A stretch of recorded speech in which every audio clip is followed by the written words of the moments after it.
Give an AI model 200,000 tokens of information. That's about a small book. The answer to your question is definitely in there, somewhere. And the model still gets it wrong. That sounds broken, right? If it all fits inside the model's memory, it should just find it. But that's the trap. Fitting the information in and actually using it well, those are two completely different things. And the gap between them is the whole story. Here's what happens as the prompt gets bigger. The model doesn't read it the calm way you'd read a page. It has to hold all of it at once and keep straight what matters versus what's just noise. Push it far enough, and it starts slipping, missing the one line that mattered, getting pulled toward things that don't. Researchers have a name for this: context rot. And in 2026, every major model tested still shows it. Quality quietly dropping as the input grows, long before it ever reaches its advertised limit.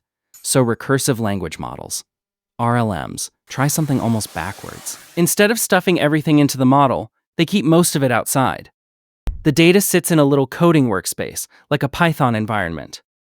The model never reads all of it. It writes small commands to poke at it, search this, filter that, count these, and only pulls the useful pieces onto its desk. The information stops being something the model has to swallow whole. It becomes something the model can work on. Let me make that real. A company has 500,000 customer support chats. You ask one question: why did refund requests suddenly jump last month? The old way crams as many chats as it can into the model and hopes. The RLM way starts like a careful engineer would. First, filter by date. 500,000 messages become 35,000. No AI needed for that. It's just a date check. The pile is already far smaller, and nothing that mattered was thrown away.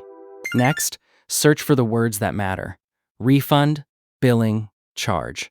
Now you're down to maybe 6,000 messages. But keyword search is dumb. Someone might write, "I do not want a refund, I just need help." That's the opposite of a complaint. So the system splits those 6,000 into small batches and hands each batch to a separate, cheaper model call with one tiny job. Which of these are real refund complaints, and why? The answers come back clean and organized. Now watch what changed. The main model isn't staring at 500,000 messages anymore. It's looking at a short summary. 1,200 complaints about surprise renewals, 400 about shipping, 300 about damaged items. One number jumps out: renewals exploded. So it digs there and eventually finds the cause.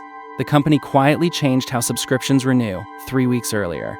It never needed everything. It just needed enough to decide where to look next. That points at a simple rule the RLM lives by. If you've got 1,000,000 transactions and you want to know how many came after June 1st, use code. Don't ask a language model to count them. Code counts perfectly and costs almost nothing. But if you want to know which customers sound like they felt tricked, that's meaning, not math. That one needs the language model. Let each side do the thing it's genuinely good at. Does this actually work? On OOLONG, one of the hardest long context tests there is, an RLM running the smaller, cheaper GPT-5 mini beat the full-size GPT-5 by about 114% overall. Even near 263,000 tokens, it stayed roughly 49% ahead, often at the same cost, or less. And it kept working past 10 million tokens, where normal models simply fall apart. But it isn't magic.